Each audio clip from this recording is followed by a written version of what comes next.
تسرق فلوس من جوزها. امال ايه يا حبيبي؟ امال دي تسميها ايه؟ يا عم مستلفه فلوس من جوزها هتديها لاخوها يومين وهترجع مكانها يا عم ياسر. في ايه؟ رد عليا، هتشتغليني؟ يا عم ما تكبرش الموضوع، مساعده لاخوها يا عم ياسر. في ايه يابا؟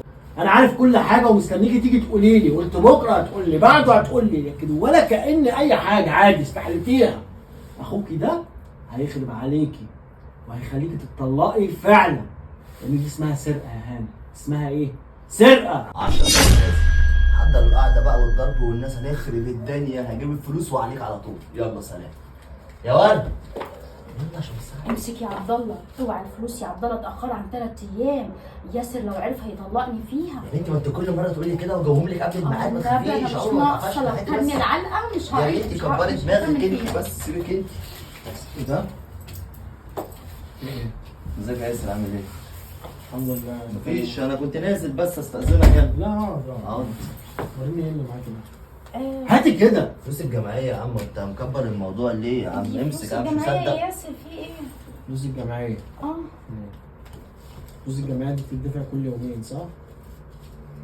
يا عم في ايه يا عم؟ اروح اوديها عليها اقساط متاخره بتدفع كل يومين يا عم ياسر، وكان عليك اقساط متاخره يابا. والله. انا على اصلا واحنا في جمعيه اصلا صح؟ احنا داخلين جمعيه. طب مش كنت تقولي لي تعرفيني كمان ان انا داخل جمعيه؟ انت بتشتغليني يا ورد؟ رد عليا، هتشتغليني؟ يا عم ما تكبرش الموضوع، مساعده لاخوها يا عم ياسر. في ايه يابا؟ كبر الموضوع. هو انت لو اخوها تخليها تسرق فلوس من جوزها عشان تديها لك؟ تسرق فلوس من جوزها؟ امال ايه يا حبيبي؟ امال دي تسميها ايه؟ يا عم مستلفه فلوس من جوزها هتديها لاخوها يومين وهترجع مكانها يا عم ياسر. طب في ايه؟ الفلوس بتاعت الاسبوع اللي فات واللي قبله واللي قبله، ولا انت فاكراني نايم على وداني ما كنتش عارف؟ انا عارف كل حاجه ومستنيكي تيجي تقولي لي، قلت بكره هتقول لي، بعده هتقول لي، لكن ولا كأن اي حاجه، عادي استحلتيها. اخوكي ده هيخرب عليكي وهيخليكي تتطلقي فعلا، لان دي اسمها سرقه يا هاني. اسمها ايه؟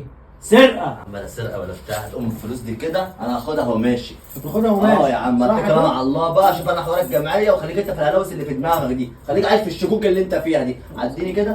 بس كده. ادي ايه يا عم؟ بقول لك بس انا عشان اشوف وشك كده تاني. يا عم الفلوس بقول لك جمعيه. يلا فلوس يابا. ناس. يا عم خد فلوس ناس عيب. اشوف لك شغلانه. تستحلش حياه وتعبي عشان تدي لاخوكي؟ اطفح الدم عشانك وعشان العيال، وانت تاخدي فلوس تديها لاخوكي من ورايا؟ طب قولي لي، اساليني، يمكن يا شيخ اقول لك خدي اديله، لكن تعملي كده تسرقي علشانه؟ لا مش قصدي يا ياسر. مش قصدك؟ امال قصدك ايه؟ انا كنت بساعد اخويا عادي يعني. على حسابي؟ ساعديه على حسابي يا ورد. دي اسمها سرقه بنت الناس.